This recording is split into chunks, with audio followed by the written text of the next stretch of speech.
प्रमुख प्रतिपक्षी दल नेपाली कांग्रेस लगायतका प्रतिपक्षी दलहरूले उठाउनुभएका प्रश्न र मागहरूको सन्दर्भमा जवाफ दिन यहाँ उपस्थित भएको छु।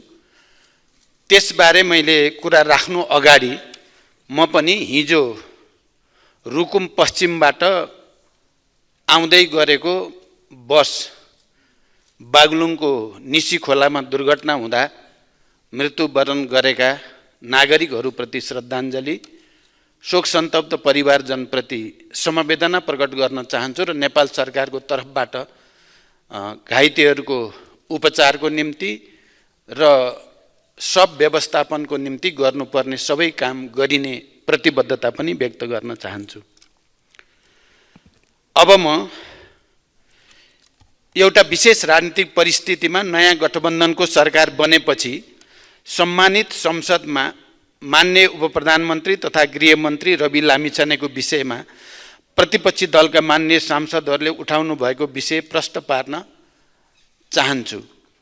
मैले यो विषयलाई गतकालमा पनि मिडिया ट्रायल विभिन्न रूपमा चर्चा परिचर्चा हुँदै आएको थियो, तर यसको गम्भीरता कति हो, कति सत्य हो होइन भन्ने बारेमा त्यति धेरै गम्भीर रूपले हेर्ने स्थिति बनेको थिएन। तर अहिले सदनमा नेपाली कांग्रेस जस्तो लामो संसदीय अनुभव र इतिहास भएको पार्टीले यति गम्भीर रूपले उठाएपछि मैले पनि यसको जवाफ दिनुपर्ने सन्दर्भमा आफैले यसको बारेमा खोजबिन गर्ने, सम्बन्धित सरकारी निकायका रिपोर्टहरू र भनाइहरू चाहिँ अलि गहिरो गरी अध्ययन गर्ने मैले कोसिस गरेँ। त्यसको आधारमा म यो सम्मानित संसदमा आफ्नो कुरा राख्न चाहन्छु। मेरो सरकारको पहिलो प्राथमिकता नै सुशासन रहेको र सुशासन कायम गर्ने विषयमा कुनै पनि सम्झौता नहुने मैले यस सम्मानित सदनमा विश्वासको मत लिने क्रम र अन्य सन्दर्भमा पनि बडो स्पष्टसँग राख्दै आएको छु। सुशासनको सङ्कल्प लिएरै मैले सरकारको नेतृत्व गरेदेखि नै ठुल्ठुला भ्रष्टाचार, सुन तस्करी, जग्गा हिनामिना लगायतका काण्डहरूको छानबिन भइरहेको र यसलाई अझ प्रभावकारी बनाउँदै अगाडि बढेको तथ्य पनि म यो सम्मानित सदनलाई जानकारी गराउन चाहन्छु। यसमा मैले कसैलाई काखा कसैलाई पाखा होइन, दोषी जोसुकै भए पनि त्यो नछुटोस्, निर्दोष नपरोस् भन्ने मान्यतालाई दृढताको साथ पालन गर्दै पनि आएको छु। मैले लामो व्याख्या गर्नु पर्दैन, हालैका सबै घटनाक्रमहरूले पनि त्यो कुरालाई पुष्टि गरिरहेकै छन्। जहाँसम्म माननीय उपप्रधानमन्त्री तथा गृहमन्त्री रवि लामिछानेका विषयमा प्रतिपक्षी दलहरूले उठाउनु भएको कुरा छ, हालसम्मको अनुसन्धानले उहाँ सहकारीको सञ्चालक समिति, लेखा समिति, ऋण समिति, कर्मचारी लगायत कुनै पनि जिम्मेवारी र भूमिकामा नरहेको र अदालतमा विचाराधीन मुद्दामा पनि उहाँ कहीँ कतै जोडिएको देखिएको छैन। सूर्य दर्शन बचत तथा सहकारी संस्थाका 1000 भन्दा बढी बचतकर्ताले आफ्नो रकम हिनामिना गरेको भन्दै 2080 साउन 22 गते गरेको जाहेरी दरखास्तमा कसैको नाम किटिएको थिएन। यो दरखास्त उप प्रहरीले अनुसन्धान गरी बुझाएको प्रतिवेदनका आधारमा सहकारीको रकम हिनामिना गर्ने कार्यमा संलग्न भएको अभियोगमा 19 जनालाई प्रतिवादी कायम गरी कास्की जिल्ला अदालतमा 2080 असोज 18 गते मुद्दा दायर गरेको तथ्य स्पष्ट छ, जुन अदालतमा अझै पनि विचाराधीन छ। ती 19 जना मध्ये 4 जना पक्राउ परेका छन् भने बाँकीको प्रहरीले खोजी गरिरहेको छ। मूल उजुरी परेको 6 महिनापछि माघ 16 गते कास्की जिल्ला प्रहरी कार्यालयमा पूरक जाहेरी दिइएको थियो, जसमा माननीय रवि लामिछाने समेत 18 व्यक्ति तथा कम्पनीलाई विपक्षी बनाई जाहेरी दिइएको थियो। मूल उजुरी पछि थप प्रमाणहरू भेटिएमा पूरक जाहेरी दिई अनुसन्धान गर्ने सकिने प्रावधान हुन्छ नै, तर उक्त जाहेरीमा उहाँ सहकारी हिनामिनामा संलग्न भएको कुनै आधार र प्रमाण केही पनि पेश गरिएको छैन। एक पटक अनुसन्धान सकिएर अदालतमा मुद्दा दायर भइसकेको मुद्दामा यस्तो आधार प्रमाण बिनाको जाहेरी पुनः दर्ता गर्न आवश्यक नै हुँदैन सामान्यतः। त्यसैले प्रहरीले कानुन बमोजिम नै उक्त जाहेरी छुट्टै दर्ता गर्न समेत उपयुक्त ठानेन र दर्ता गरेन। फेरि उहाँको नाममा प्रवाह भएको भनिएको ऋण फर्च्युट भएको देखिन आएकोले उहाँको हकमा अनुसन्धान गर्नुपर्ने नदेखिएको भन्ने प्रहरीबाट ब्रिफिङ पनि प्रष्ट शब्दमा भएको थियो। यो विषय उहाँ सरकारमा आउनुभन्दा अगाडिको विषय हो। त्यति बेलाको सरकारमा त अहिलेका प्रतिपक्ष नेपाली कांग्रेस स्वयं सहभागी हुनुहुन्थ्यो। त्यति बेलाको यो विषय हो। माननीय उपप्रधानमन्त्री तथा गृहमन्त्री रवि लामिछानेजीको पार्टी सरकारमा सहभागी हुने चर्चा चलेपछि, सरकारमा सहभागी भएपछि यो विषयलाई संसदको नियमित काम कारबाही प्रभावित हुने गरी उठाउनु कति जायज छ या छैन भन्ने विषय स्वयं प्रतिपक्षी दलका मान्य सदस्यहरूले बुझ्नुपर्ने विषय हो भन्ने मैले ठानेको छु। म फेरि पनि जोड दिएर भन्न चाहन्छु, सुशासन कायम गर्ने सवालमा म कुनै पनि सम्झौता गर्दिनँ। यसमा आफ्नो पार्टी र अरूको पार्टी भन्ने आग्रह र पूर्वाग्रह पनि मैले राखेको छैन र आउने दिनमा पनि कुनै हालतमा राख्ने छैन। यदि अनुसन्धानबाट केही कैफियत देखिएमा उहाँलाई कारबाही गर्ने कुरामा पनि कसैले रोक्न सक्ने छैन। यो कुरा पनि म प्रष्टसँग राख्न चाहन्छु। मुद्दा बुझाइसक्दासम्म उहाँको नाममा उजुरी निवेदन केही छैन। उजुरी पर्नासाथ राजीनामा दिने हो भने के हुन्छ? ठाडो उजुरी दर्ता हुनासाथ राजीनामा दिने सहमति हामी गर्न सक्छौँ त? हैन, गृहमन्त्रीबाट चाहिँ हटाऊ, मुद्दा प्रभावित हुन्छ भन्न खोज्नु भएको हो भने प्रभावित पार्नेले अर्को मन्त्रालयमा बसे पनि प्रभावित पार्ला, सरकारमा बसे मात्रै पनि प्रभाव पार्न सक्ला। त्यसैले यो विषयलाई राजनीतिकरण नगर्न म अनुरोध गर्न चाहन्छु।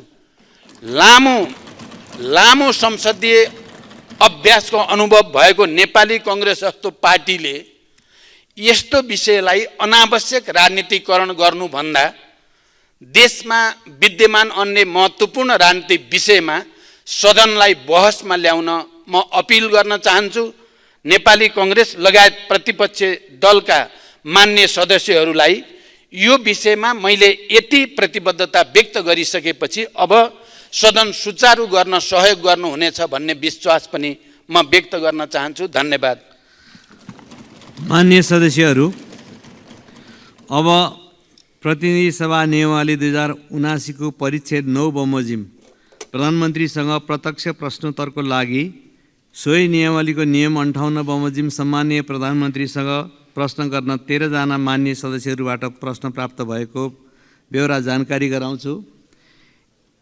यस परिच्छेद बमोजिम प्रधानमन्त्रीसँग प्रत्यक्ष प्रश्नोत्तरमा स्पष्टीकरण सोध्ने व्यवस्था नरहेको पनि जानकारी गराउन चाहन्छु। मान्य सदस्यहरू, अब प्रधानमन्त्रीसँग प्रत्यक्ष प्रश्नोत्तर कार्यक्रम प्रारम्भ हुन्छ।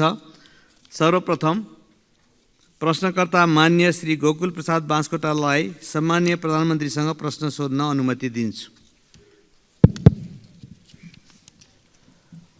सम्माननीय सभामुख महोदय, म सभामुख महोदय मार्फत सम्माननीय प्रधानमन्त्रीज्यूलाई प्रश्न गर्न चाहन्छु। मध्य पहाडी पुष्पलाल लोकमार्ग पहाडी जनजीवनको लाइफलाइनको रूपमा रहेको छ, तर यो लामो भयो। त्यसकारणले यसको पुनर्रेखाङ्कन गरी दूरी छोट्याउनका लागि सुरुङ र भायाडक्ट प्रविधिको समेत प्रयोग गरी आउँदो 5 वर्षभित्र डबल लेनमा यसलाई विस्तार गर्ने योजना सरकारको छ कि छैन, सम्भव छ कि छैन, सरकारको प्रतिबद्धता चाहन्छु। साथै आज ब्रेन ड्रेन नेपाली युवाहरूको भइरहेको छ र पढ्नका निम्ति अरबौं बाहिर गइरहेको छ। अरू देशहरूले ब्रेन गेन गरिरहेको अवस्थामा नेपाली युवा विद्यार्थीहरूलाई आफ्नो देशप्रति विश्वास दिलाउने उद्देश्यसहितले चिनिया राष्ट्रपति सी जिनपिङ आउँदादेखि चर्चामा रहेको Madan Bhandari science and technology university बनाउने कुरा कहाँ पुग्यो? पाँचखाल नगरपालिका काभ्रे जिल्लाको 13,700 रोपनी जमिन त्यो युनिभर्सिटीको नाममा त्यहाँका जनताले सहयोग गरेर निःशुल्क नै उपलब्ध गराएका छन्। अब यो कहिले बन्छ? यसको टेन्डर पनि एकपल्ट भएको थियो, त्यो भएन। त्यसैले यो बन्छ वा बन्दैन, निर्माण कार्य कहिले सुरु हुन्छ, म यो भन्न चाहन्छु। सँगसँगै प्रधानमन्त्रीज्यू आफैले धेरैपल्ट भन्नुभएको छ जलविद्युतमा फड्को मार्ने। त्यसो हो भने यो काभ्रे, रामेछाप, सिन्धुपाल्चोक जिल्लामै त्यो एउटा स्थानीय र क्षेत्रीय तहमा गेम चेन्जर रहेको सुनकोशी तेस्रो परियोजना जुन बङ्गलादेशसितको सहकार्यमा गर्ने भनिएको छ, त्यसको निर्माण कार्य कहाँ पुगेको छ र त्यसलाई तीव्रता दिन सरकारको योजना के कस्तो छ? एउटा तितो र यथार्थ पनि राख्न चाहन्छु सँगसँगै प्रश्नमा। केपी ओली सरकार हुँदा काभ्रे जिल्लाको भुम्लु गाउँपालिकाको 7 र 8 नम्बर वडाका जनताले नापीको समस्याका कारणले वर्षौँदेखि 31 सालदेखि 50 वर्ष भयो आफ्नो कमाई आएको जग्गा नापीको कारणले मात्रै पूर्जा पाउन सकेका छैनन्। त्यहाँ कार्यालय राखिएको थियो र आजसम्म छैन। न उनीहरूले औषधि उपचार गर्न पाउँछन्, न बैङ्कमा राख्न पाउँछन्। यो समस्या त्यो कार्यालय उठाउने काम पनि अघिल्लो सरकारले गर्यो। अब यो के हुन्छ र कार्यालय किन उठाएको, त्यहाँका जनताले कहिले आफ्नो जमिनको पूर्जा पाउँछन्? धन्यवाद। प्रधानमन्त्रीज्यूको जवाब चाहन्छु। अब सम्माननीय प्रधानमन्त्री श्री पुष्पकमल दाहाल प्रचण्डलाई उक्त प्रश्नको जवाब दिन अनुमति दिन्छु। सभामुख महोदय, मान्यज्यूले मध्य पहाडी लोकमार्ग, मदन भण्डारी विश्वविद्यालय, सुनकोशी तेस्रो जलविद्युत परियोजना र जनताले जग्गा धनी प्रमाणपत्र नपाएको विषयमा जिज्ञासा राख्नु भएको छ। पूर्वमा 5 थरको चिवा भन्ज्याङदेखि पश्चिममा बैतडीको झुलाघाटसम्म मध्य पहाडी भूभागलाई यातायात सञ्जालमा जोडी आर्थिक, सामाजिक, सांस्कृतिक, पर्यटकीय, कृषि, ऊर्जा, शैक्षिक लगायत समग्र क्षेत्रको विकास गर्ने मूल रणनीतिक उद्देश्यले मेरो पहिलो प्रधानमन्त्रीत्वको कार्यकालमा 2065 साल फागुन 26 गते मध्य पहाडी लोकमार्ग निर्माणको रेखाङ्कन गरिएको थियो। मध्य पहाडी राजमार्गको कुल लम्बाइ 1879 किलोमिटर मध्ये हालसम्म 1259 किलोमिटर सडक डेडिकेटेड डबल लेनमा स्तरोन्नति भइसकेको छ भने 137वटा पुल मध्ये 33वटा पुल निर्माण सम्पन्न भइसकेको छ।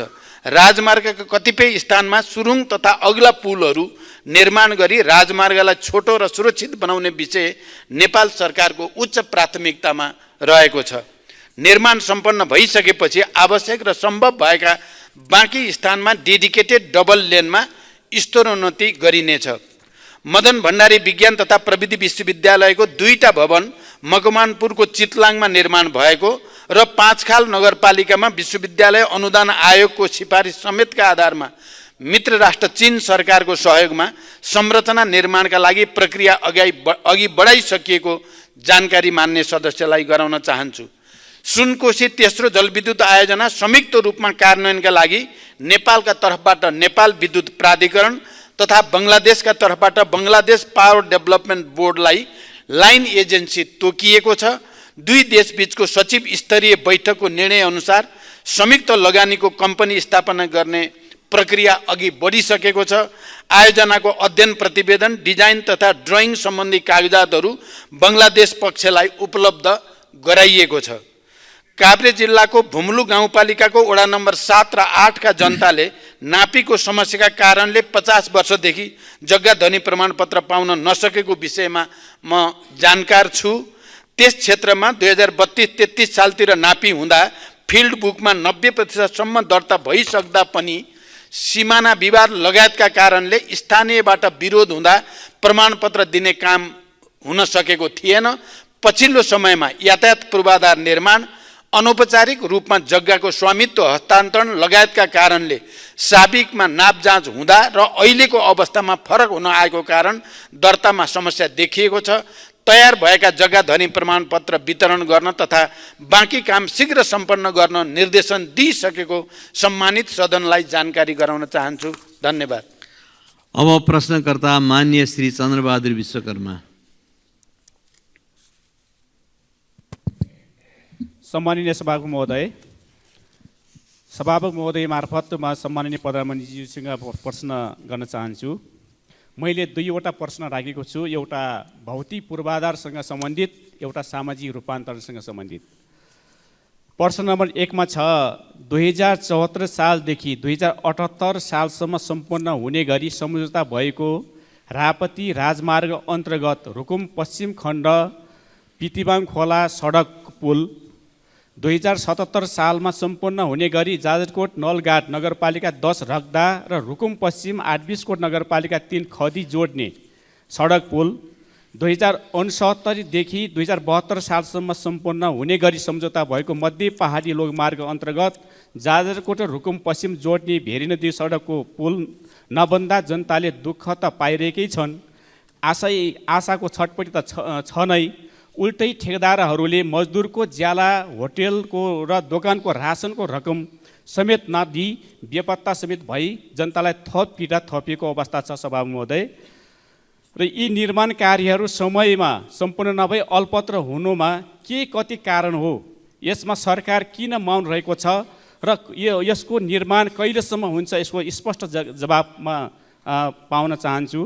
अरू कुरा, चौरजारी नगरपालिका अन्तर्गत चौरजारीमा जुन हवाई उडान 2075 सालदेखि बन्द भइरहेको छ, त्यहाँ भौतिक पूर्वाधारको हिसाबबाट सम्पन्न छ, सुरक्षाको हिसाबबाट सम्पन्न छ र त्यहाँ एउटा प्यासेन्जरको हिसाबबाट पनि आवश्यक छ, तर त्यो अहिलेसम्म सञ्चालन हुन नसक्ने कारण के हो? यसको जवाबमा पाउन चाहन्छु मन्त्रीज्यूबाट, प्रधानमन्त्रीज्यूबाट। त्यस्तै प्रकारले 2 नम्बर प्रश्न छ कि उपेक्षित दलित वर्ग उत्थान विकास समिति, वादी विकास समिति र पिछडा वर्ग उत्थान विकास समिति 2075 सालदेखि सरकारले कोमामा राखेको छ। यी विकास समितिले नेतृत्व गर्ने समुदायको विकास, अन्य समुदाय सरह विकास भएकोले अब यी संस्थाहरू आवश्यक नभएको ठहर गरी कोमामा राखेको हो कि वा लोकतन्त्रले जन्माएका संस्थाहरूलाई गणतन्त्रले उखेल्नुपर्ने बाध्यता हो? यो स्पष्ट जानकारीको लागि म अनुरोध गर्छु। धन्यवाद। सम्माननीय प्रधानमन्त्री। सम्मान्य सभामुख महोदय, जाजरकोट र रुकुम पश्चिम जोड्ने भेरी नदी पुल विक्रम सम्वत 2069 मा सम्झौता भई निर्माण सुरु भएकोमा विभिन्न कारणवश निर्माण व्यवसायले कार्य अधुरो छाडेकोले यही आर्थिक वर्षमा ठेक्का अन्त्य गरी नयाँ ठेक्का आह्वान गरिएको, तर कुनै पनि निर्माण व्यवसायीको प्राविधिक प्रस्ताव स्वीकृत नभएकोले ठेक्का कार्य अगाडि बढाउन नसकिएको हो। यसमा यही चैत्र महिनाभित्र अर्को ठेक्काको सूचना प्रकाशित गर्ने गरी तयारी भइरहेको म जानकारी गराउन चाहन्छु। पितिबाङ खोला पुल समयमा नै निर्माण नगरिएपछि ठेक्का तोड्न सूचना जारी गरिएकोमा सम्बन्धित निर्माण व्यवसायी सम्पर्कमा आएको र काम सम्पन्न गर्ने प्रतिबद्धता व्यक्त गरेको जानकारी पनि म मान्य सदस्यलाई गराउन चाहन्छु। रुकुम पश्चिमको चौरजारी विमानस्थल सुचारू गर्न आवश्यक प्रबन्ध गरी सञ्चालन गर्ने व्यवस्था मिलाउन सरकार प्रयत्नशील रहेको जानकारी पनि म गराउन चाहन्छु।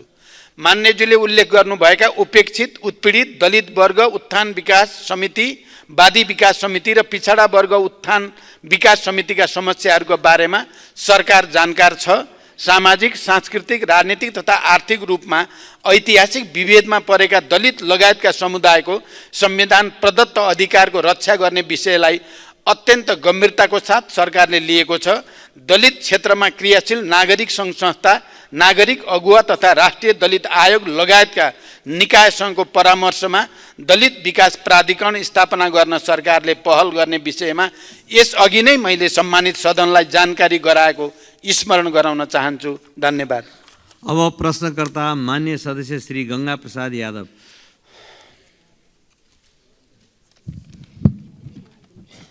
सम्मान्य सभामुख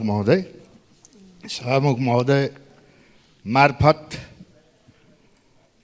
पुनर्गठित मन्त्री परिषदका प्रधानमन्त्रीज्यू लगायत प्रधानमन्त्रीज्यू, मन्त्रीज्यूहरूमा सबभन्दा पहिले सफलताको शुभकामना व्यक्त गर्न चाहन्छु। साथसाथै सभामुखज्यू मार्फत सम्माननीय प्रधानमन्त्रीज्यूलाई मेरा यी 2 प्रश्नहरू रहेका छन्। पहिलो प्रश्न, राष्ट्रपति चुरे संरक्षण कार्यक्रमको बजेट कटौतीका कारण तराई मधेस मरुभूमिमा परिणत भइरहेको छ। तराई मधेसलाई मरुभूमिकरणबाट जोगाउन आगामी योजना के छ? तराई मधेस समृद्धि कार्यक्रम तथा सघन सहरी कार्यक्रममा रकम घटाइएको छ। हुलाकी सडक लगायत तराई मधेस विकासका आयोजनाहरूमा बजेट कटौती गरी तराई मधेसको विकासमा सरकार उदासीन देखिएको हो। दोस्रो प्रश्न, प्रधानमन्त्रीज्यू, मधेसको मूल समस्या दहेज, विभेद, सुशासन, विकास निर्माणमा राज्यबाट हुँदै आएको असमानता, शिक्षा स्वास्थ्यमा व्यापारीकरण, विभिन्न क्षेत्रमा रहेको सिन्डिकेटलाई हटाउन तेस्रो पटक प्रधानमन्त्री भइरहँदा भुइँ मान्छेको मुक्तिको लागि लामो सङ्घर्ष गर्नुभएको तपाईँबाट दुई पटक प्रधानमन्त्री हुँदा केही परिवर्तन हुन नसकेको अवस्थामा अब परिवर्तनको आशा गर्ने तपाईँसँग के कस्ता नीति र कार्यक्रम छन्? जनताले बुझ्ने भाषामा बताइदिनुहुन्छ कि? धन्यवाद। सम्माननीय प्रधानमन्त्री। सभामुख महोदय, चुरे तराई मधेसको संरक्षण तथा व्यवस्थापन एवं मरुभूमिकरण नियन्त्रणका लागि 2071 सालमा राष्ट्रपति चुरे तराई मधेस संरक्षण विकास समिति गठन गरी राष्ट्रिय गौरवको आयोजनाको रूपमा सञ्चालन भइरहेको तथ्य सबैलाई अवगत नै छ। यस कार्यक्रमलाई अझै प्रभावकारी बनाउन चुरे संरक्षण तथा व्यवस्थापन गुरु योजना परिमार्जन भई स्वीकृतिको प्रक्रियामा रहेको तथ्य पनि सबैलाई जानकारी नै छ। आवश्यकता र प्राथमिकताको आधारमा तिनै तहका सरकारका चालु आर्थिक वर्षको बजेट नघट्ने गरी सम्बोधन गर्न नीतिगत व्यवस्था गरिएको जानकारी पनि म यस सम्मानित सदनलाई गराउन चाहन्छु। यसका साथै चुरे क्षेत्रको संरक्षण र व्यवस्थापनमा जलवायु वित्त परिचालन गरी सञ्चालन भइरहेको चुरे उत्थानशीलता आयोजनालाई अझै सशक्त बनाइनेछ। चुरे क्षेत्रमा 1 करोड बाँस रोपणका लागि अन्तर्राष्ट्रिय विकास साझेदारसँग समन्वय गरी विस्तृत प्रस्ताव तयारीको चरणमा छ। चुरे तराई मधेस क्षेत्रको संरक्षण मार्फत तराई मधेसको मरुभूमिकरण हुनबाट रोक्न चुरेको माथिल्लो तटीय क्षेत्रमा संरक्षण गतिविधिलाई प्राथमिकता दिने गरी कार्य भइरहेको छ। चुरे क्षेत्रबाट गिटी बालुवाको उत्खननलाई व्यवस्थित गर्न एवं चुरे संरक्षणका लागि एकीकृत ऐन तर्जुमा गर्न मन्त्री परिषदबाट सैद्धान्तिक सहमति प्रदान भइसकेको कुरा पनि म जानकारी गराउन चाहन्छु। काठमाडौँ तराई मधेस द्रुत मार्ग प्रमुख प्राथमिकताका साथ निर्माण भइरहेको मान्य सदस्यहरूलाई अवगत नै छ। भौतिक पूर्वाधार तथा यातायात मन्त्रालय अन्तर्गत तराई मधेसको विकासका लागि नेपाल भारत सीमा वारपार रेल, पूर्व पश्चिम राजमार्गदेखि सीमा सहरहरूसम्म 6 लेन सडक निर्माण, पूर्व पश्चिम र उत्तर दक्षिण तथा हुलाकी राजमार्ग लगायतका विकास आयोजनाहरू सञ्चालन भइरहेका छन्। हुलाकी राजमार्गको निर्माणमा स्रोत साधनको अभाव हुन नदिई यस राजमार्गको बाँकी पुल तथा सडक खण्डको निर्माण सम्पन्न गर्न सरकार प्रतिबद्ध छ। मधेसका जनताले भोग्नु परेका समस्याका बारेमा सरकार गम्भीर छ। सरकारले मधेसका जनतालाई सामाजिक न्यायको प्रत्याभूति दिन मिटर ब्याज लगायतका सामन्ती शोषणका कैयौँ जालोहरू भत्काउँदै गएको यहाँहरूलाई अवगत नै छ। दहेज, सामाजिक विभेद लगायतका कैयौँ शोषणका स्वरूपहरू अन्त्य गरी मधेसी जनतालाई न्याय दिन, शिक्षा स्वास्थ्यमा पहुँच कायम गर्न तथा रोजगारी र जीविकोपार्जन सुनिश्चित गर्न सरकार प्रतिबद्ध रहेको छ। आगामी नीति कार्यक्रम तथा बजेटमा यी विषयहरूलाई प्राथमिकताका साथ सम्बोधन गरिने जानकारी पनि दिन चाहन्छु। धन्यवाद। अब प्रश्नकर्ता मान्य सदस्य श्री चन्दा कार्की भण्डारी।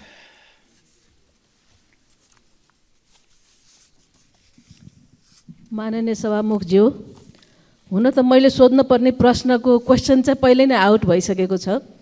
सम्मान्य प्रधानमन्त्रीज्यूलाई मैले प्रश्न सोध्नका लागि मात्रै मैले सोधेको होइन। प्रधानमन्त्रीज्यू, यहाँको ध्यानाकर्षण भएपछि यो कामले पक्कै पनि गति लिन्छ र चाहेमा फत्ते पनि हुन्छ भन्ने विश्वासले मात्रै मैले यो प्रश्न राखेको हुँ।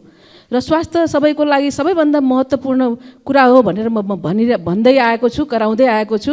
तर बुझ्नेलाई यो कुरा गहिरो छ, नबुझ्नेलाई मैले बुझाउन धेरै समय लाग्छ। प्रधानमन्त्रीज्यू, संविधानको धारा 35ले स्वास्थ्यलाई मौलिक हकको अन्तर्गत राखेको छ र यो मौलिक हकको प्रत्याभूति आम नागरिकलाई गराउने सबैभन्दा उपयुक्त माध्यम स्वास्थ्य बिमा कार्यक्रम नै हो भन्ने कुरामा दुई मत छैन। वर्तमान संविधानको धारा 51 जमा पनि नागरिकको स्वास्थ्य बिमा सुनिश्चित गर्ने व्यवस्था मिलाउने कुरा प्रष्ट उल्लेख पनि गरिएको छ। तर सरकारले बिमा कार्यक्रम लागू गरेको 7.5 वर्ष भइसक्यो, तर पनि हाम्रो स्वास्थ्य बिमा कार्यक्रम प्रभावकारी बन्न सकेको छैन प्रधानमन्त्रीज्यू। देशभरमा 43% मात्रै स्वास्थ्य बिमा पुगेको छ भने मध्य प्रदेशमा, म फेरि दोहोऱ्याउँछु, मध्य प्रदेशमा 8.6% नागरिकले मात्रै बिमा सेवा पाएको चित्त दुख्दो तथ्याङ्क छ प्रधानमन्त्रीज्यू, यहाँको ध्यान आकर्षण गराउन चाहन्छु। कर्णाली र सुदूरपश्चिमको हालत पनि त्यस्तै छ। यसको कार्यान्वयनमा भएको यस्तो कमजोरीको कारण के होला प्रधानमन्त्रीज्यू? बिमितहरूको लागि गुणस्तरीय स्वास्थ्य सेवा, तोकिएको औषधिको उपलब्धता र उपचार प्रक्रिया नभएर हो कि स्वास्थ्य संस्था पहुँचमा नहुँदा योगदानको प्रिमियम बुझाउनु पर्ने कुनै औचित्य नभएर हो कि अस्पतालहरूलाई बिमितको औषधि उपचार खर्च बापतको भुक्तानी बिमा बोर्डले समयमा नदिएर हो कि निजी क्षेत्रको अस्पताल र मेडिकल कलेजहरूलाई संलग्न गराउन नसकेर हो कि स्वास्थ्य बिमा बोर्डमा आवश्यक दक्ष जनशक्ति नभएर स्वास्थ्य बिमा बोर्ड आफै बिरामी भएर हो कि स्थानीय तहमा बिमा ज्ञान सम्बन्धी अन्तर्क्रिया हामीले गर्न नसकेर हो कि प्रधानमन्त्रीज्यू, अब सरकारले जनतामा कसरी स्वास्थ्य बिमाको पहुँच बढाउने हो र बिमाका आधारमा सन् 2030 सम्ममा सबैका लागि स्वास्थ्य सेवा सुनिश्चित गर्न लिएको लक्ष्य हामीले कसरी पुरा गर्ने होला? धन्यवाद। सम्माननीय प्रधानमन्त्री। सभामुख महोदय, मान्यज्यूले स्वास्थ्य बिमालाई प्रभावकारी बनाउने विषयमा सान्दर्भिक जिज्ञासा राख्नु भएको छ। नागरिकहरूको स्वास्थ्य उपचारका क्रममा हुने वित्तीय जोखिम कम गर्न स्वास्थ्य बिमा बोर्ड मार्फत सामाजिक स्वास्थ्य बिमा कार्यक्रम सञ्चालनमा रहेको छ। हालसम्म 33.2% घर परिवार तथा 24.7% जनसङ्ख्या स्वास्थ्य बिमाको दायरामा आएको र 75.751 पालिकासम्म स्वास्थ्य बिमाको पहुँच पुगेको छ। तोकिएका औषधिको उपलब्धता र उपचार प्रक्रिया सरल बनाउन 2081 वैशाख 1 देखि लागू हुने गरी छुट्टै रिफिल काउन्टरको व्यवस्था गरी औषधि वितरण गर्ने तथा ज्येष्ठ नागरिकलाई सबै सेवा प्रदायक अस्पतालहरूबाट प्रत्येक मङ्गलबार जेरियाट्रिक क्लिनिक मार्फत सेवा दिने व्यवस्था मिलाइएको छ। यसै गरी आधारभूत अस्पतालहरूबाट बिमा सेवा सुरु गर्ने र निजी तथा सामुदायिक अस्पतालहरूलाई समेत सूचीकृत गरी सेवा विस्तार गर्ने तयारी भइरहेको छ। बिमितको औषधि उपचार खर्च बापतको भुक्तानी अस्पतालहरूलाई समयमै शोध भर्ना गर्न थप जनशक्तिको व्यवस्था गरी हरेक 2 महिनामा शोध भर्ना हुने व्यवस्था मिलाइएको छ। स्वास्थ्य बिमा बोर्डको स्थायी सङ्गठन संरचना स्वीकृतिको प्रक्रियामा रहेको छ। दक्ष जनशक्ति व्यवस्थापनका लागि 155 जना जनशक्ति पदपूर्तिको प्रक्रिया अगाडि बढिसकेको छ। स्वास्थ्य बिमा कार्यक्रममा देखिएका समस्या समाधान गर्न लागि अनलाइन सदस्यता तथा नवीकरणसँगै बिमा सक्रिय हुने व्यवस्थासहित स्वास्थ्य बिमा नियमावली संशोधनको प्रक्रियामा रहेको छ। त्यसै गरी 25 जिल्लामा 2074 सालमा वितरण भएका गरिब परिचय पत्रको म्याद थप गर्ने र बाँकी जिल्लामा पनि यसलाई विस्तार गर्दै सरकारले अति गरिब नागरिकको प्रिमियमको व्यवस्था गरी बिमा गर्ने विषयमा गृह कार्य गरिरहेको छ।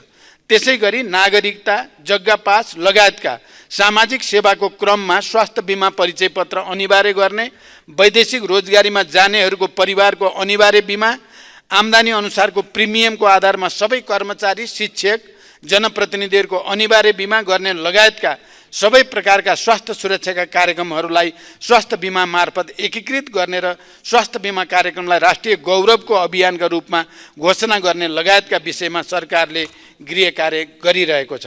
धन्यवाद। अब प्रश्नकर्ता माननीय सदस्य डाक्टर चन्द्रकान्त भण्डारी।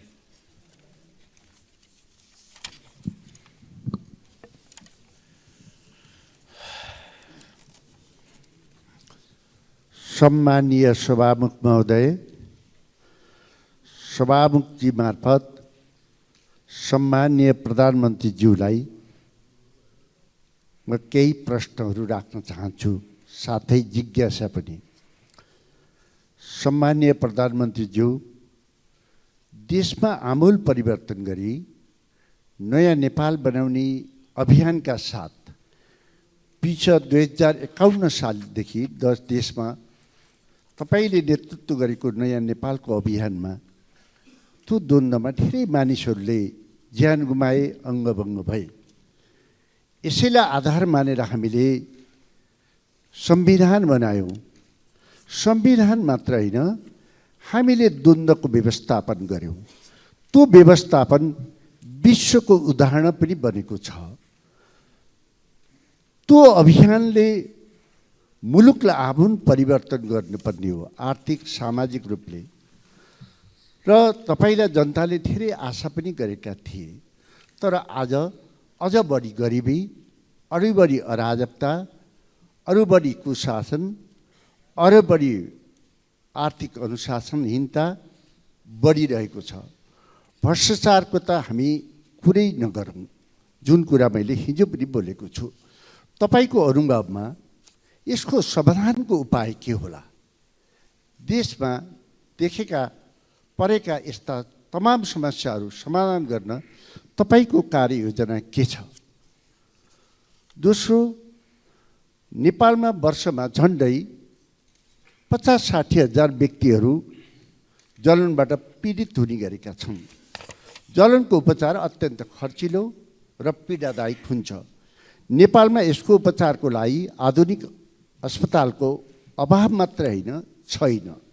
गरिबीका कारण विदेशमा उपचार गराउन नसक्ने कयौँ व्यक्तिहरूले मृत्युवरण गर्नु परेको छ। जलनको उपचारका लागि अस्पताल निर्माण गर्न नेपाल सरकारले 2079 फाउनमा निर्णय पनि गरेको थियो।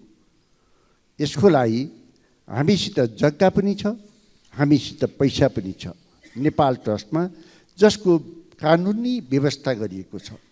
तसर्थ हालसम्म कार्यान्वयन हुन सकेको छैन। यो निर्णयलाई कार्यान्वयन गर्न जलवन अस्पताल निर्माणका लागि कहिले प्रधानमन्त्रीबाट शिलान्यास हुन सक्छ, यो जानकारी चाहन्छौँ। साथै प्रधानमन्त्रीजी, म ध्यान आकर्षण गराउन चाहन्छु, निर्वाचन क्षेत्र सडकहरू छन् हाम्रा छन्, जो अहिले पिचको निम्ति तयार भएर बसेका छन्। यदि हामीले अहिले बजेटहरू छुट्यायौँ, 15-20 करोड छुट्यायौँ भने हामी काम गर्न सक्छौँ। होइन भने सरकारको अरबौँ लस हुन सक्छ। यसपट्टि म ध्यान आकर्षण गर्न चाहन्छु। धन्यवाद। सम्माननीय प्रधानमन्त्री। सभामुख महोदय, मान्यज्यूले अत्यन्त संवेदनशील र महत्त्वपूर्ण प्रश्न गर्नुभएको छ। मैले यस सम्मानित सदन समक्ष विश्वासको मत लिने क्रममा समेत यस बारेमा आफ्ना धारणाहरू राखिसकेको छु। मेरो नेतृत्वको सरकारको मुख्य कार्यभार र प्राथमिकता नै सामाजिक न्यायको प्रत्याभूति गर्दै सुशासन कायम गर्ने र समृद्ध नेपालको निर्माण गर्ने र संविधानले परिकल्पना गरे अनुसार समाजवाद उन्मुख व्यवस्था निर्माणको आधार तयार पार्ने नै हो। हालसम्म प्राप्त उपलब्धिहरूको रक्षा गरेर मात्र संविधानले परिकल्पना गरे अनुरूप लक्ष्य पुरा गर्न सकिन्छ भन्ने मेरो धारणा छ। तर अहिलेकै परम्परागत कार्यशैली, परम्परागत सोच, चिन्तन र प्रणालीबाट हामीले सोचे अनुरूप लक्ष्य हासिल हुन नसक्नेमा पनि म पुनः जोड दिन चाहन्छु। यही मुख्य राजनीतिक तथा वैचारिक आधारमा सरकारको नेतृत्व लिएदेखि नै सुशासन कायम गर्न सरकार हरदम प्रयासरत छ। इतिहासमा नै ठुला ठुला भ्रष्टाचारका काण्डहरू अनुसन्धान भएका छन्। सुशासनको नयाँ र ऐतिहासिक मानकहरू स्थापित हुँदै गएका छन्। त्यसै गरी गरिबीको अन्त्य गर्न, सामाजिक निराशालाई चिर्न, आर्थिक प्रणाली तथा जनतालाई प्रत्यक्ष प्रत्याभूति हुने किसिमका सामाजिक सुरक्षा, रोजगार लगायतका कतिपय कार्यहरू अघि बढेको यहाँहरूलाई अवगत नै छ।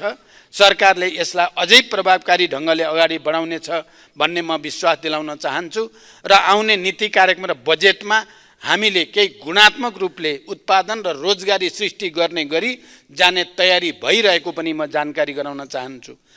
मान्यज्यूले जलन उपचार अस्पतालको सम्बन्धमा सान्दर्भिक जिज्ञासा राख्नु भएको छ।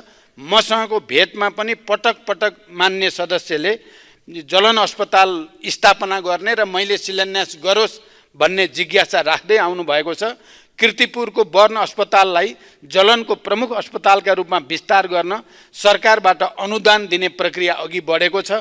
वर्ण अस्पताल विस्तार गर्ने मन्त्रीपरिषदको निर्णय कार्यान्वयन सम्बन्धमा किर्तिपुरको वर्ण अस्पतालका अतिरिक्त वीर अस्पताल, शिक्षण अस्पताल, पाटन अस्पतालमा जलन युनिट स्थापना गरी सेवा विस्तार गरिँदैछ।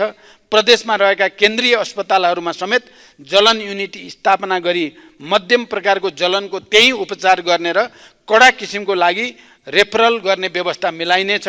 स्वास्थ्य कर्मीहरूलाई जलनको प्राथमिक उपचारको तालिमको व्यवस्था सुरु गरी प्राथमिक उपचार र सम्बन्धित ठाउँमा समयमै प्रेषण गर्ने व्यवस्था मिलाउने र समन्वय गर्ने काम पनि भइरहेको म यस सम्मानित सदन समक्ष जानकारी गराउन चाहन्छु। धन्यवाद। अब प्रश्नकर्ता मान्य सदस्य श्री चन्दा चौधरी।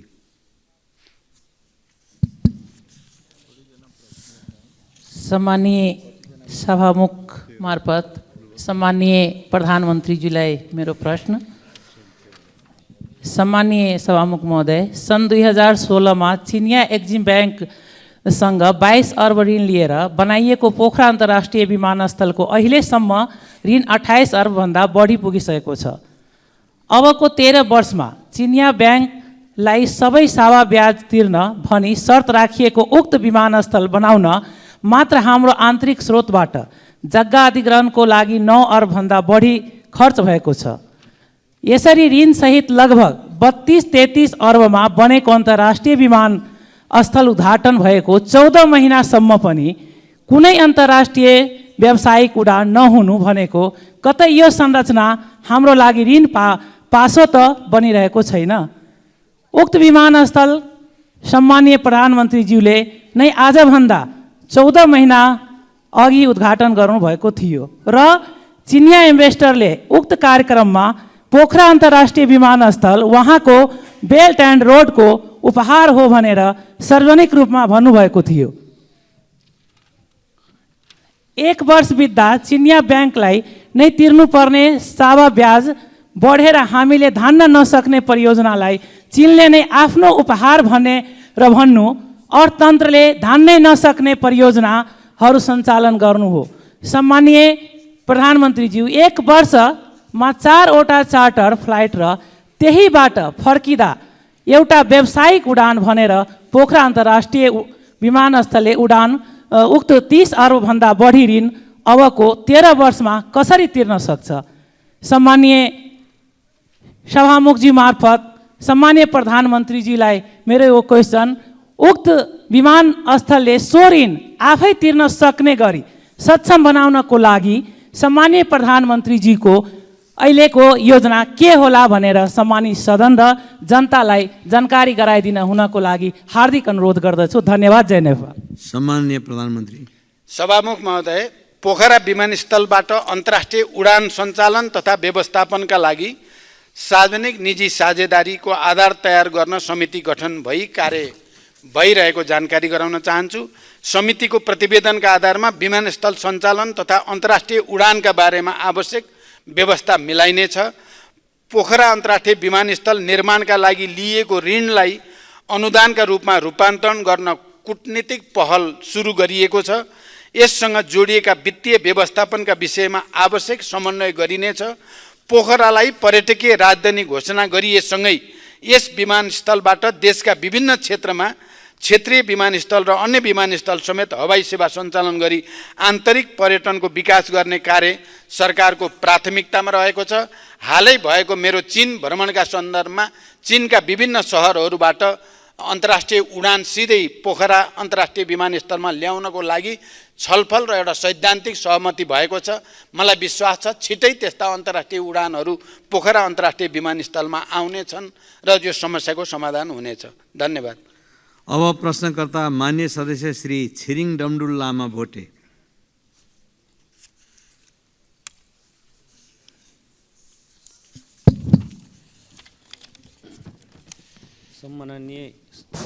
सम्माननीय सभामुख महोदय मार्फत सम्माननीय प्रधानमन्त्रीज्यूलाई मेरो जिज्ञासा छ।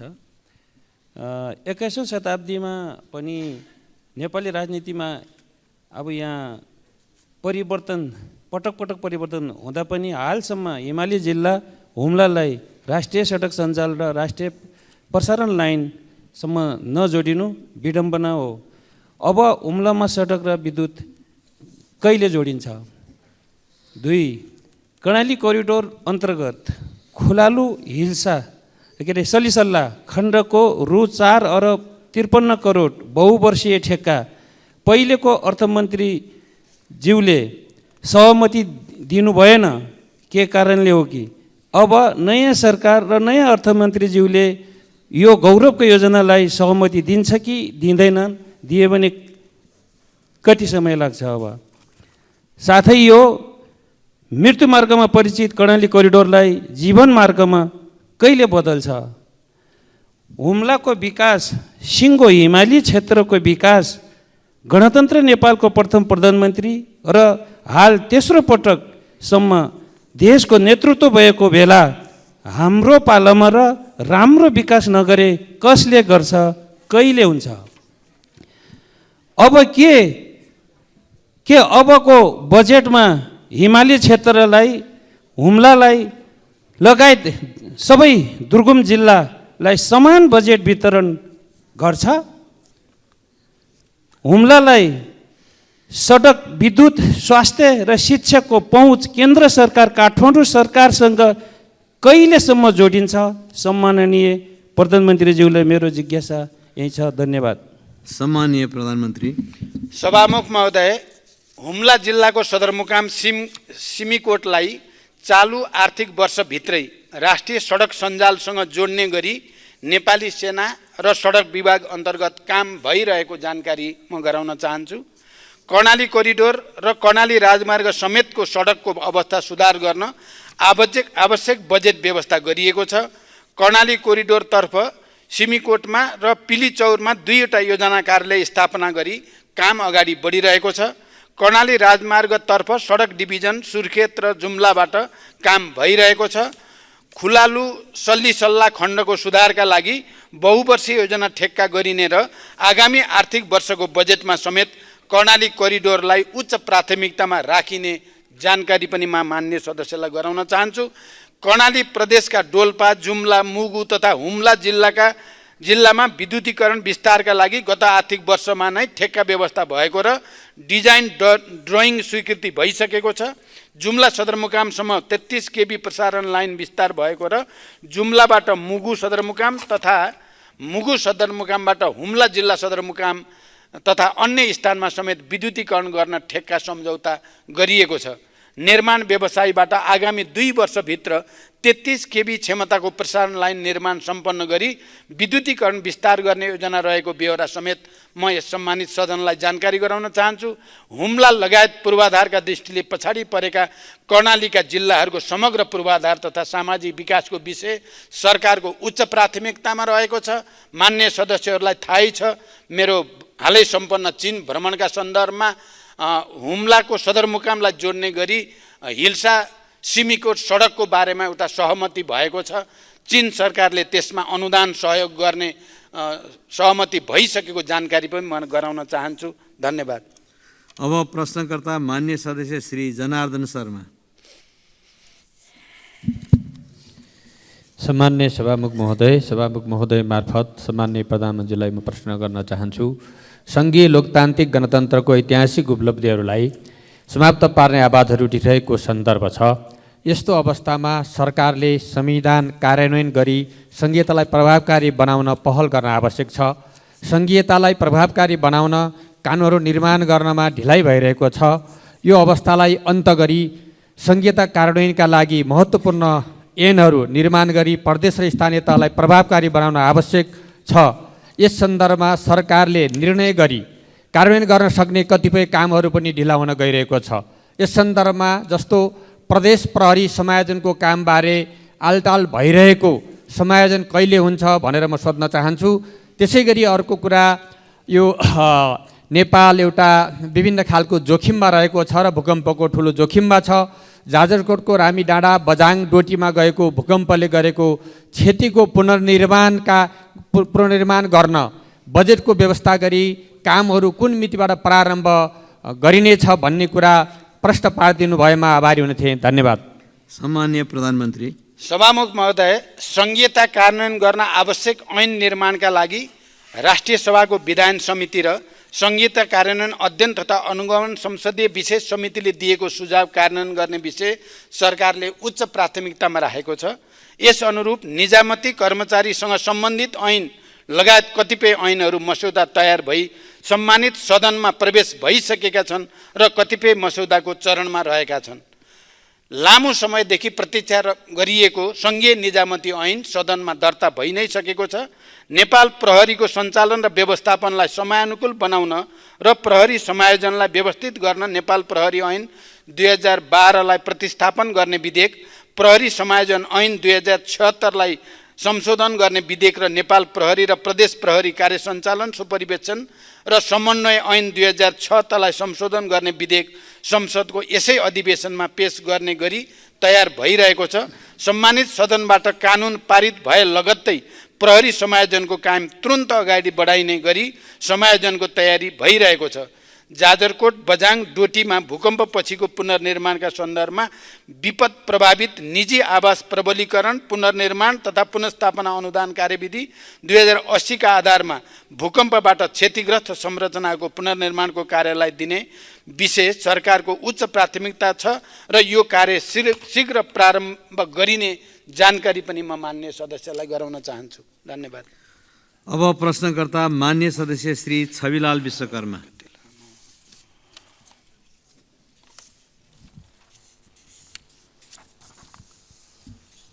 सम्माननीय सभामुख महोदय, मैले प्रतिनिधित्व गर्ने रूपन्देही निर्वाचन क्षेत्र नम्बर 1 समेतका नेपाली जनताका तर्फबाट यो सम्मानित सदनमा सम्माननीय प्रधानमन्त्रीज्यूबाट निम्न प्रश्नहरूको जवाब चाहन्छु।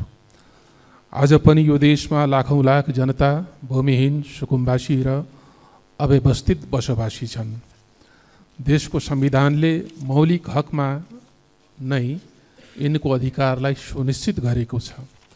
भूमिहीन दलितको हकमा सोको कार्यान्वयन गर्न कानुन समेत बनिसकेको छ।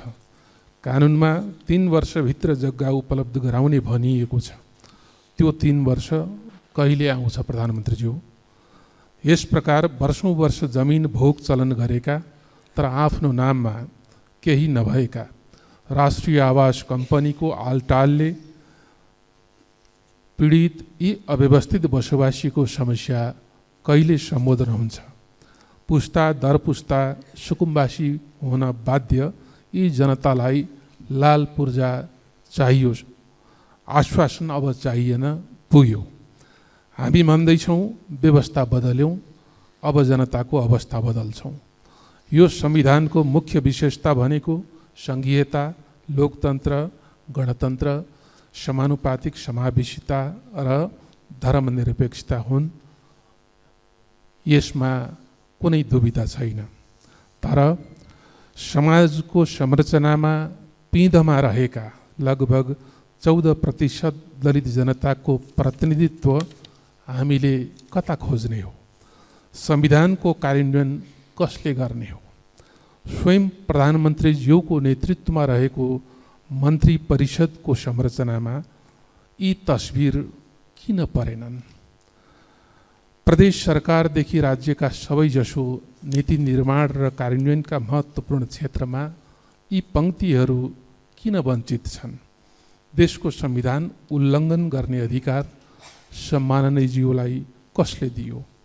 हरेक पाइला पाइलामा जातपात र छुवाछुतको भेदभावले अन्यायमा पारिएका, हेपिएका तर आफ्नो कला, सिप र श्रमले सिङ्गो समाजको सेवा गर्दै आएका यी दलित जनताले मानव मर्यादा कहिले पाउँछन्? परम्परागत कला र सिपले प्रोत्साहन कहिले पाउँछ? जवाब चाहियो। सम्माननीय सभामुख महोदय, हाम्रो दक्षिणतर्फ छिमेकी भारतसँग लगभग 1800 किलोमिटर खुला सीमा छ। सिमानामा माटोको रक्षा गरेर बसेका नेपाली जनता बिना पोसाकका सिपाही हुन्, रक्षक हुन्, तर ती सताइएका छन्, गरिबीको मारमा तिनै परेका छन्। पारीको पुलिस प्रशासनले अनेक बहानामा दुःख दिएको छ, वारिकाले पनि कम शास्ति दिएका छैनन्। सीमावर्ती जनताको सुरक्षा, विकास पूर्वाधारदेखि तिनको जीवनमा बदलाव ल्याउनका निम्ति सरकारको के योजना छ? महामानव गौतम बुद्धको जन्मस्थल लुम्बिनीको बृहत्तर विकासको गुरु योजनाले कहिले मूर्तता पाउँछ? बुद्ध मावला देवदह र बुद्धकालीन प्राकृतिक सम्पदा रोहिणी नदीको संरक्षण र करिडोर सहितको विकासको पहलमा सरकारले ध्यान नदिँदा बुद्ध जन्मस्थल लुम्बिनीमा आउने विदेशी पर्यटकले त्यस समयको अर्थात् बुद्धकालीन समयको रोहिणी नदी खोज्ने, तर हामीले विद्रूप नदी देखाउनु पर्ने स्थितिको अन्त्य कहिले हुन्छ? सम्माननीयज्यू, हरेक परिवर्तनको लागि योगदान दिने, खास गरी पछिल्लो बेलामा लोकतन्त्र गणतन्त्रको लागि भारत स्थित लाखौँ लाख प्रवासी नेपालीले काम सम्पन्न भएपछि कहिल्यै राज्यबाट स्नेह पाएनन्, सम्बोधन पाएनन्, समस्याको सम्बोधन समेत भएन। उनीहरू भन्छन् खोलो तर्यो लौरो बिर्स्यो। रोजगारीको सिलसिलामा इजरायल पुगेका कञ्चनपुरका विपिन जोशीलाई इजरायली विद्रोही पक्ष हमासले कब्जामा लिई हालसम्म पनि बेपत्ता बनाएको छ। उनको अवस्था के छ? जवाब पाऊँ। धन्यवाद। सम्माननीय प्रधानमन्त्री। सभामुख महोदय, भूमिहीन दलित, भूमिहीन सुकुम्बासी र अव्यवस्थित बसोबासीको समस्या सम्बोधन गर्न गठित राष्ट्रिय भूमि आयोगबाट हालसम्म 5300 परिवारलाई जग्गा धनी प्रमाणपत्र वितरण गरिसकिएको र 728 स्थानीय तहसँग आयोगले सम्झौता गरिसकेको स्थिति छ।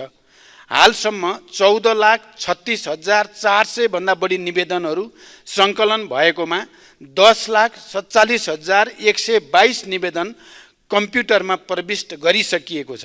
आयोगका कार्यहरूलाई प्रभावकारी बनाउन वन ऐन र भूमि सम्बन्धी ऐन संशोधनको प्रक्रिया अगाडि बढाइएको छ र कानुन संशोधनसँगै हालसम्म नाप जाँच र नक्साङ्कन भइसकेका 2,43,561 किता तत्काल उपलब्ध गराउने तयारी आयोगले गरेको जानकारी गराउन चाहन्छु।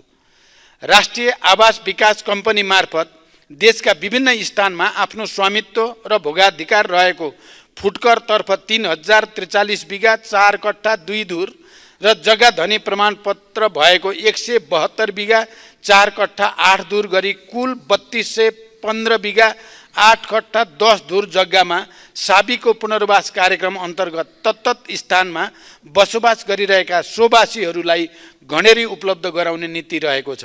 त्यसअनुसार हालसम्म 207 परिवारलाई घणेरी उपलब्ध गराइएको छ। घणेरी उपलब्ध गराउन बाँकी 12,453 परिवारलाई आवश्यक कानुनी एवं नीतिगत व्यवस्था गरी यथाशीघ्र घणेरी वितरण गरिनेछ। दलितहरूको समग्र विकास र उचित प्रतिनिधित्वको सम्बन्धमा मैले माननीय चन्द्रबहादुर विश्वकर्माले राख्नुभएको जिज्ञासा सम्बोधन गर्ने सन्दर्भमा स्पष्ट पारिसकेको छु। अहिलेको हाम्रो क्याबिनेटमा पनि दलितहरूको प्रतिनिधित्व हुने कुरा पनि म प्रश्न गर्न चाहन्छु।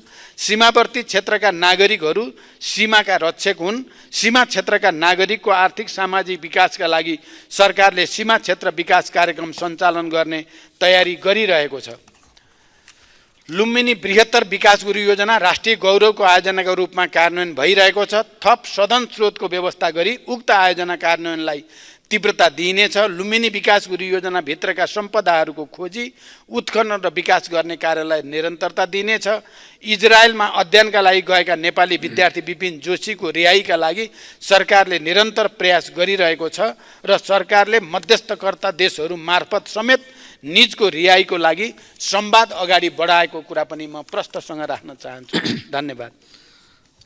अब प्रश्नकर्ता मान्य सदस्य श्री गङ्गा कार्की।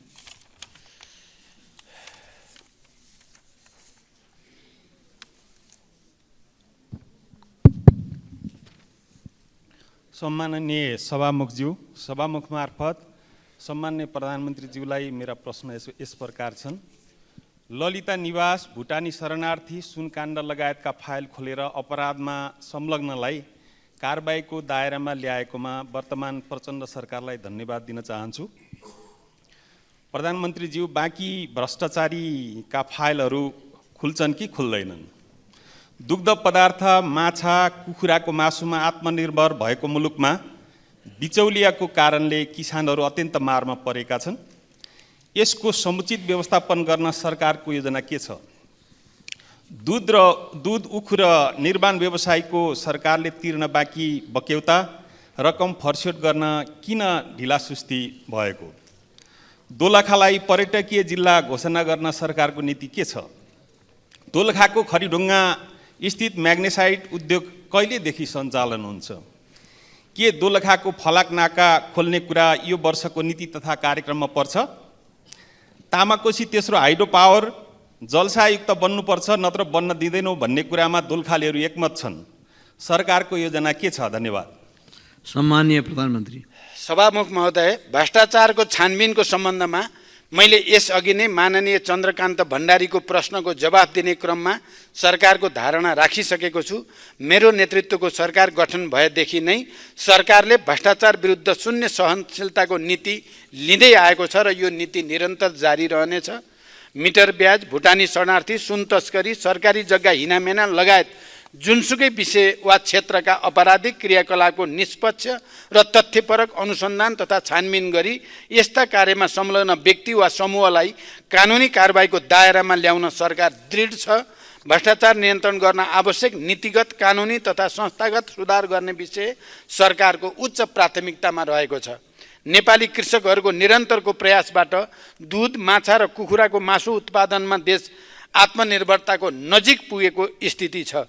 यसलाई स्थायित्व दिन सरकार निरन्तर प्रयत्नशील छ। दुध, माछा र कुखुराको मासुको मूल्य श्रृङ्खलालाई कृषकमुखी बनाउन उद्योगसँग खरिद सम्झौता एवं बाई ब्याक ग्यारेन्टी गरी साझेदारीमा उत्पादन, सङ्कलन, प्रशोधन, भण्डारण तथा बजारीकरणका कार्यक्रमहरू केन्द्रित गरिएका छन्। उखु किसानहरूले प्रोत्साहन अनुदान बापत पाउने गत वर्षको 1 अरब 32 करोड रुपियाँ भुक्तानी गरिसकिएको छ। आर्थिक वर्ष 71-72 को कञ्चनपुर र कपिलवस्तु जिल्लाका उखु किसानको पुरानो बक्यौता सम्बन्धित उद्योगबाटै भुक्तानी गराउन सरकारले समन्वय गरिरहेको छ। किसानलाई तत्काल दुधको मूल्य भुक्तानी गर्न नेपाल सरकारबाट दुग्ध विकास संस्थानलाई 30 करोड ऋणको व्यवस्था गरिएको छ। साथै अन्य उद्योगहरूका लागि आफ्नो उत्पादनलाई धितोमा राखी ब्याङ्क मार्फत ऋण प्रवाह गर्न सहजीकरण गरिएको छ। नेपालका महत्त्वपूर्ण स्थान तथा गन्तव्यलाई पर्यटकीय स्थल तोक्ने नीति अनुरूप दोलखा जिल्लामा रहेका पर्यटकीय गन्तव्यहरूको पहिचान गरी सङ्घ, प्रदेश र स्थानीय तहको समन्वयमा दोलखा जिल्लाको पर्यटन प्रवर्धनका लागि आवश्यक कार्य भइरहेको छ। तामाकोशी तेस्रो जलविद्युत आयोजनाका सन्दर्भमा आयोजनाको विस्तृत अध्ययन तथा डिजाइन कार्यपछि मात्रै आयोजना कुन रूपमा निर्माण गर्ने भन्ने निर्केल हुन्छ। आयोजनाको निर्माण गर्दा राज्यलाई बढीभन्दा बढी लाभ हुने गरी मात्र स्वीकृति दिइनेछ। दोलखाको म्याग्नेसाइट उद्योग सञ्चालनको लागि गठित कार्यदलले दिएको सञ्चालनको विकल्प सहितको प्रतिवेदन कार्यान्वयनका निम्ति अध्ययन भइरहेको छ। उक्त उद्योग सञ्चालनका लागि उद्योग सञ्चालक साझेदारले उद्योगको खानी क्षेत्रको थप अध्ययन गरिरहेको छ। प्राविधिक अध्ययन पश्चात उपयुक्तताको आधारमा उद्योग छिटै सञ्चालन गरिनेछ। दोलखाको फलाका नाका खोल्ने विषयमा मित्रराष्ट्र चीनसँग कूटनीतिक पहल भइरहेको र चीन सरकार सकारात्मक रहेको छ।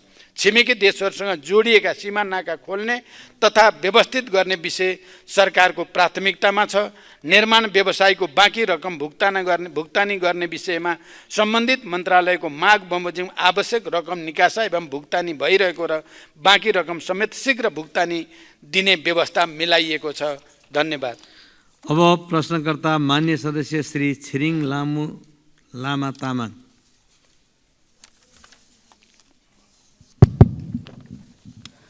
सम्माननीय सभामुख महोदय, सभामुख मार्फत मेरो सम्माननीय प्रधानमन्त्रीज्यूलाई प्रश्न यस प्रकार छ। गणतन्त्रका 15 वर्षमा देशको आर्थिक सामाजिक सूचाङ्कमा निकै परिवर्तन आएको छ। अँध्यारोमा रहेको देशले उज्यालो प्राप्तिको आधार र आशा थपिदिएको छ। सम्माननीयज्यू, तपाईँ पहिलोपटक देशको प्रधानमन्त्री हुँदा अर्थतन्त्रको आकार बढेको थियो। राष्ट्रिय गौरवको आयोजना तथा रणनीतिक आयोजना घोषणा मार्फत देशले भौतिक विकासको लय समातेको थियो। दोस्रो पटक देशको प्रधानमन्त्री हुँदा 18 घण्टा लोडसेडिङको अँध्यारोमा रहेको देशले उज्यालो यात्रा सुरु गरेको थियो। अहिले तेस्रो पटक प्रधानमन्त्री भइरहँदा सामाजिक न्याय, सुशासन र आर्थिक समृद्धिको महाअभियान चलेको छ। यसले निराशाको बीचमा रहेको नेपाली जनतामाझ आशाको किरण देखिएको छ। यो दृढ सङ्कल्प र आँट बोकेका सम्माननीय प्रधानमन्त्रीज्यूले चाहेमा मात्र कर्णालीको मुहार फेरिन सक्छ भन्ने आशा पलाएको छ। सदियौँदेखि उपेक्षामा रहेको जुम्लालाई अहिले पनि कुनै राष्ट्रिय गौरवको आयोजनाले समेट्दैन। संहितामा कर्णालीको नाममा प्राप्त अधिकार साबिक कर्णालीका जनताले उपभोग गर्न पाइरहेका छैनन्। यो अन्याय र विभेद हटाउन सम्माननीय प्रधानमन्त्रीज्यूको विशेष पहल हुनेमा कर्णालीका जनता आशावादी छन्। कर्णालीको स्रोत साधनको परिचालन गरी मूल्य श्रृङ्खला कायम गरिने भनेर विगतमा नीति तथा कार्यक्रम पनि नआएका होइनन्, तर यसको कार्यान्वयन नभएको अवस्था छ। साबिक कर्णाली जडीबुटीले सम्पन्न छ। त्यहाँ जडीबुटी प्रशोधन केन्द्रको स्थापना गरी रोजगारी सिर्जना गर्ने अवसर छ। जलविद्युतको प्रचुर सम्भावना हुँदाहुँदै जलविद्युतले प्राथमिकता नपाएको तितो यथार्थ छ। 2062-63 देखि सडकले प्राथमिकता पाए तापनि सडकले गुणात्मक फड्को मार्न सकेको छैन। सामाजिक आर्थिक विषयको उठान गर्नुपर्ने बेलामा सडकको मुद्दा उठाउनु परेको छ। यो विडम्बना कहिलेसम्म? त्यसैले जुम्ला र माथिल्लो कर्णालीको मुहार फेर्ने स्याउ तथा सिमी विकास बोर्डको गठन, जडीबुटी सङ्कलन तथा प्रशोधन केन्द्र स्थापना, जुम्लामा रहेको स्वास्थ्य विज्ञान प्रतिष्ठानलाई नेपालकै मेडिकल क्षेत्रको नमुना शैक्षिक संस्था बनाउन आवश्यक बजेट र पूर्वाधार विकास, जुम्ला एयरपोर्टलाई विस्तार कार्यलाई रणनीतिक महत्त्वको रूपमा कहिले अगाडि बढाउनुहुन्छ? गत वर्ष नीति तथा कार्यक्रममा कर्णाली र सुदूरपश्चिममा एयर एम्बुलेन्स स्थापना गर्ने भनिएको थियो। अहिलेसम्म त्यो कार्यक्रम किन कार्यान्वयन भएन? माथिल्लो कर्णालीका शैक्षिक जनशक्ति र राजनीतिक जनशक्तिको संरक्षण र अभिभावकत्व कसरी गर्नुहुन्छ? धन्यवाद। सम्माननीय प्रधानमन्त्री। सभामुख महोदय, कर्णाली प्रदेशको आर्थिक तथा सामाजिक रूपान्तरणका विषयमा सरकार गम्भीर छ। कर्णाली लगायतका प्रदेशहरूलाई समृद्ध बनाउन नै हामीले लामो सङ्घर्ष मार्फत सङ्घीय लोकतान्त्रिक गणतन्त्रको स्थापना गरेका हौँ। यही तथ्यलाई मध्यनजर गरेर गत वर्षको बजेटमा कर्णाली प्रदेशमा तुलनात्मक रूपमा सबभन्दा बढी बजेट विनियोजन भएको तथ्य मान्यज्यूहरूलाई अवगत नै छ। पूर्वाधारको कमी, गरिबी, दुर्गम र पिछडिएको क्षेत्रका रूपमा चिनिएको कर्णालीलाई समृद्ध कर्णालीमा रूपान्तरण गर्न तिनै तहका सरकारबाट एकीकृत प्रयास भइरहेको छ। कर्णाली क्षेत्रमा हुने जडीबुटी लगायत कृषि र वनजन्य उत्पादन प्रवर्धन, पर्यटन विकास र प्राकृतिक स्रोतको समुचित उपयोग मार्फत विकास र समृद्धिको अपार सम्भावना रहेको कर्णालीको मुहार फेर्न नेपाल सरकार प्रतिबद्ध छ।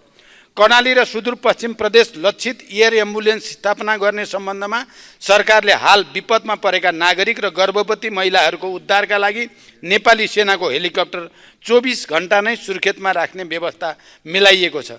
यसबाट जाजरकोटमा 358, रुकुम 21,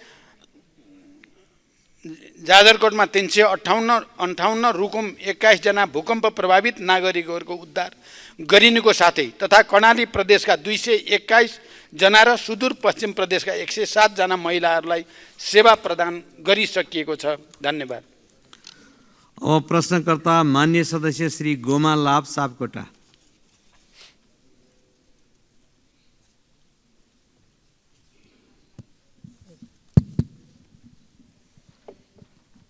सामान्य सभामुख महोदय, सामान्य सभामुखको ज्यूको अनुमतिले सम्माननीय प्रधानमन्त्रीज्यूसँग मेरो प्रश्न रहेको छ। पोसाक दिवसको अवसरमा पारेर हाम्रो जनमत पार्टीले धोती लगाएर धोती दिवस मनाउने क्रममा हाम्रो पार्टीको राष्ट्रिय अध्यक्ष माननीय डाक्टर सीके राउतज्यू र माननीय मन्त्रीज्यूसहित 51 जनालाई प्रहरी प्रशासनद्वारा लछार पछार गरी बिना सूचना पक्राउ गरियो। त्यस्तै मध्य प्रदेशको सप्तरी जिल्लामा कृषि विश्वविद्यालयको उद्घाटन कार्यक्रममा माननीय प्रदेश शिक्षा मन्त्री, माननीय सांसदहरूको टाउको फुटाइयो। यी दुईवटा घटनाहरूमा दोषीलाई सम्माननीय प्रधानमन्त्रीज्यूबाट कुन प्रकारको कारबाही गरियो जान्न चाहन्छु। यदि कारबाही हुँदैन भने त्यो ठाउँमा सम्माननीय प्रधानमन्त्रीज्यू आफै भइदिएको भए के हुन्थ्यो?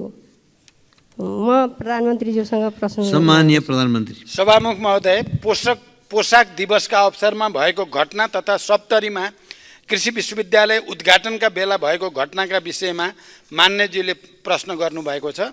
नेपाल सरकार सबै जात जाति सम्प्रदाय र धार्मिक सामाजिक विविधतालाई सम्मान गर्दछ। नेपाल सरकार सबै जात जाति सम्प्रदाय र धार्मिक सामाजिक विविधतालाई सम्मान गर्ने भएकै कारणले जनमत पार्टीका अध्यक्ष डाक्टर सीके राउत सहित मान्य मन्त्रीज्यूलाई धोती लगाएको आरोपमा नभई निषेधित क्षेत्र उल्लङ्घन गरेको कारणले नियन्त्रणमा लिइएको हो र उहाँको रिहाइका लागि गृहमन्त्री स्वयं नै महेन्द्र पुलिस क्लबमा गई सहजीकरण गरेको तथ्य पनि म प्रश्न गर्न चाहन्छु। मान्य मन्त्रीजी जो आफै बसेको क्याबिनेटले निषेधित क्षेत्र घोषणा गर्ने अनि आफै त्यो तोड्ने कार्य पो बरु त्रुटिपूर्ण भयो भन्ने हाम्रो भनाइ हो। त्यसै गरी मध्य प्रदेश स्थित सप्तरी जिल्लामा कृषि विश्वविद्यालयको उद्घाटनका क्रममा दुई पक्षको सम्भावित भिडन्त रोक्न र शान्ति सुरक्षा कायम गर्ने क्रममा तोकिएको सीमा रेखा पार गरी अघि बढ्न खोज्ने समूहलाई रोक्न सामान्य बल प्रयोग भएको थियो। यस घटनाका बारेमा प्रहरीमा कुनै जाहेरी नपरेको विषय समेत यस सम्मानित सदन समक्ष जानकारी गराउन चाहन्छु। धन्यवाद। अब प्रश्नकर्ता मान्य सदस्य श्री चित्रबहादुर केसी।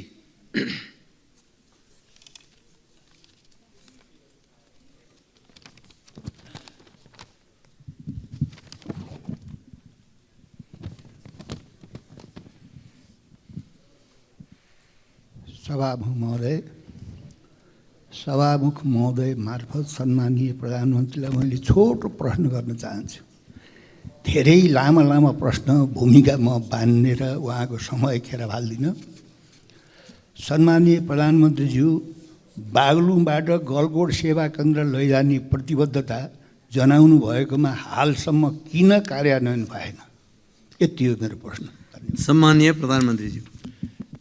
सभामुख महोदय, मान्य चित्रबहादुर केसीजीले पक्कै मलाई पटक पटक बागलुङबाट गलकोट सेवा केन्द्र लैजाने बारे राख्नु भएको छ र मैले त्यसको प्रतिबद्धता पनि व्यक्त गरेको छु। बागलुङ जिल्लाको गलकोटमा इलाका प्रशासन कार्यालय नै स्थापना गर्ने विषयमा सरकारले आवश्यक तयारी गरिरहेको विषय म मान्य सदस्य र यस सम्मानित सदनलाई जानकारी गराउन चाहन्छु। धन्यवाद। मान्य सदस्यहरू, आजको लागि निर्धारण गरिएको प्रधानमन्त्रीसँग प्रत्यक्ष प्रश्नोत्तर सम्बन्धी कार्यक्रम यही समाप्त हुन्छ। सम्मानीय प्रधानमन्त्रीलाई आफ्नो आसन ग्रहण गर्न अनुरोध गर्दछु।